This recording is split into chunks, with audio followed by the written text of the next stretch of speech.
Hello students, आज हम करते हैं पैमाने के प्रतिफल, रिटर्न्स टू स्केल। तो पहले हमने उत्पत्ति के नियम पढ़े, वो क्या थे? अल्पकाल से संबंधित थे, और पैमाने के प्रतिफल जो है वो दीर्घकाल से संबंधित है। तो दीर्घकाल में उत्पादन के सभी साधनों में समान अनुपात में परिवर्तन करने से उत्पादन पर जो प्रभाव पड़ता है उसे उत्पत्ति के नियम कहते हैं।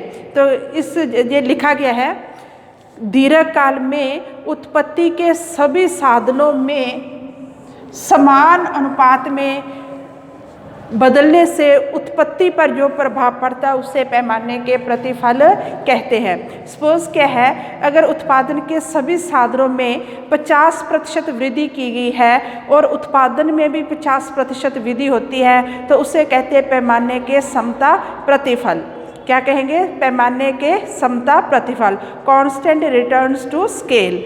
अगर उत्पादन के सभी साधनों में 50% वृद्धि की जाने से उत्पादन में 50% से अधिक वृद्धि होती है तो उसे कहते हैं पैमाने के बढ़ते प्रतिफल या पैमाने के वृद्धमान प्रतिफल, इंक्रीजिंग रिटर्न टू स्केल। अगर उत्पादन के सभी साधनों में 50% वृद्धि की जाती है और उत्पादन में 50% से कम वृद्धि होती है तो उसे कहेंगे पैमाने के घटते प्रतिफल, यानी डिमिनिशिंग रिटर्न्स टू स्केल। तो इसके पैमाने के प्रतिफल के कितने रूप हैं? 3 रूप हैं, पैमाने के समता प्रतिफल, पैमाने के बढ़ते प्रतिफल और पैमाने के घटते प्रतिफल। तो इस परिभाषा से पैमाने की क्या विशेषताएं निकल के सामने आई? पहली बात तो ये है कि पैमाने के प्रतिफल दीर्घकाल से संबंधित है। दूसरा पॉइंट क्या है कि सभी साधनों में समान अनुपात में परिवर्तन किया जाता है। और तीसरी बात क्या है कि जिस समय हम पैमाने के प्रतिफल का अध्ययन करते हैं सभी साधनों की कीमतों को स्थिर मान लिया जाता है और उत्पादक की जो फर्म है उसमें पूर्ण प्रतियोगिता की स्थिति पाई जाती है। अगर ये चारों बातें एक साथ मौजूद हैं तो अगर साधनों में वृद्धि करने से उत्पादन में उससे अधिक वृद्धि हुई तो पैमाने के बढ़ते प्रतिफल, उत्पत्ति के सभी साधनों में वृद्धि करने से उत्पादन में समान अनुपात में वृद्धि हुई तो पैमाने के समता प्रतिफल, सभी साधनों में वृद्धि करने से उत्पादन में कम वृद्धि हुई तो पैमाने के घटते प्रतिफल। तो कहने का मतलब पैमाने के प्रतिफल के रूप कितने हैं? पैमाने के प्रतिफल के रूप लिख लो या प्रकार के रूप या प्रकार कौन कौन से होंगे? पहला है पैमाने के समता प्रतिफल,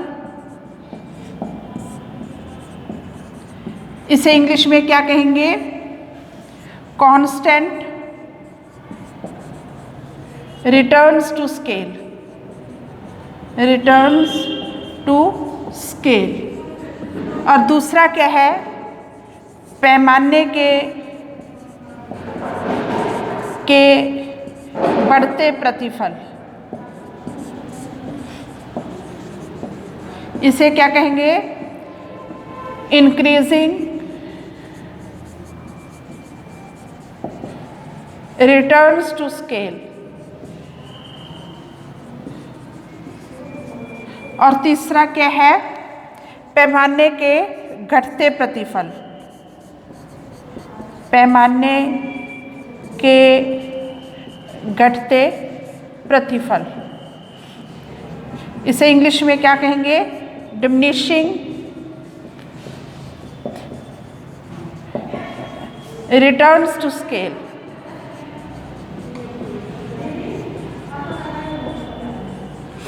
तो ये उत्पत्ति जो पैमाने के प्रतिफल के 3 रूप हैं। अब हम नेक्स्ट इन तीनों का अध्ययन करते हैं।